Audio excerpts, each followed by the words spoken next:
Okay, so hello and welcome. This is part 3 of my price elasticity of demand videos. So the question, how to compute elasticity using the calculus version of our point elasticity formula. So the way we define the price elasticity demand formula using calculus would be elasticity is equal to dq dp times p over q. Matter of fact, if we were doing income elasticity, how does the formula change? Rather than p's, we'd have our I for income or M's for income or whatever. If we were doing cross price elasticity, how would this change?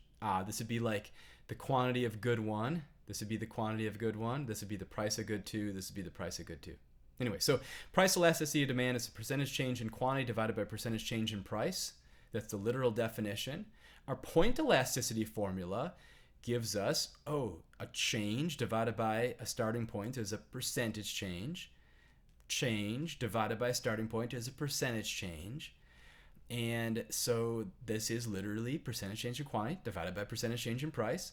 We can represent this change with dq. That's our calculus way to notate change, denote change, divided by q. Okay, cool. And then here's our change in price divided by price. Oh, wait a second. This is a fraction divided by a fraction. So we can write this as a fraction times the reciprocal of the second one, so dq dp over p divided by dp. So we'll have dq dp times p over q. All right, so that's where our calculus version of the formula comes from. And I like to say this is slope at a point, this is elasticity is slope at a point, which is only slightly misleading.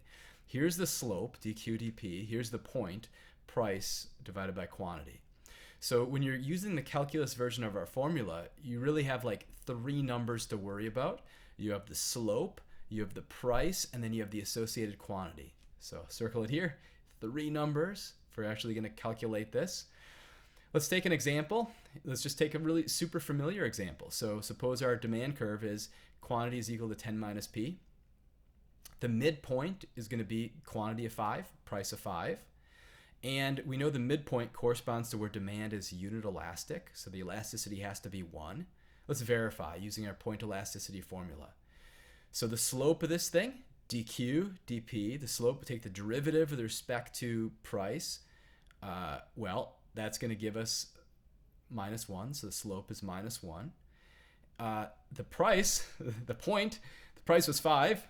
The quantity, that's 5 as well, so it's literally q of p. Let's put in price here. Quantity is going to be 10 minus 5, or 5, or we just take this from here.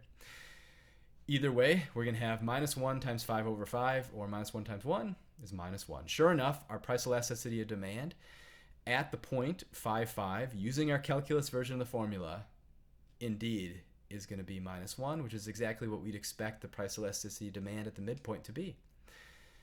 Matter of fact, this is the revenue maximizing point, and I've got a video about revenue max, or why the marginal revenue curve has the same intercept and twice the slope, and I actually do this example and I show that the revenue maximizing quantity is 5.